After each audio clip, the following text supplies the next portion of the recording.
तो यहाँ से इसको जोड़ लेंगे। अगले तीनों में हमें कुछ भी याद नहीं रखना होता, ध्यान रखिएगा। अगले तीन की अगर हम बात करें तो एक आपको मिलता है मोहिनी, एक होगा स्तंभनी और एक होता है क्रोशना। यहाँ भी इसके नाम से ही हम चीज़ों को समझ जाते हैं। मोहिनी कहते हैं विषह जले गर्भ प्रतीते वा मुच्यति। यहाँ विष शब्द मिल जाएगा, किसी विष आदि से प्रभावित होकर, ऐसा ही वहाँ हिंदी लिखा हुआ है।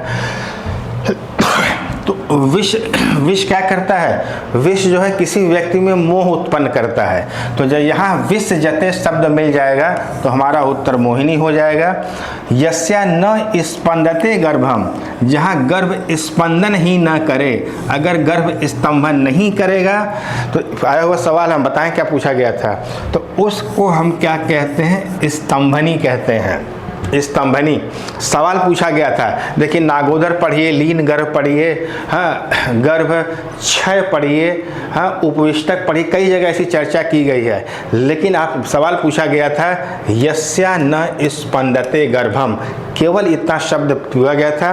और उस तरह के ऑप्शन के साथ साथ यहाँ स्तंभनी जातहारणी का भी नाम दिया हुआ था।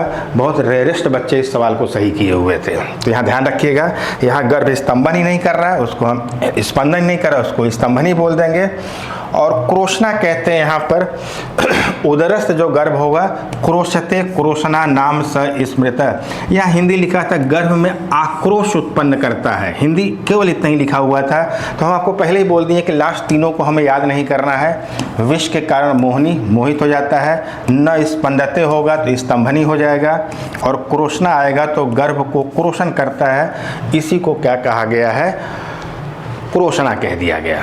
ठीक है, 11 नाम आ गए। शुरुआत की क्लासिफिकेशन जो साध्य थे उसकी संख्या कितनी थी? साध्य की संख्या वहाँ 10 दिया था, यहाँ काउंटिंग में 11 आते हैं। इसको आप ध्यान रखिएगा। जो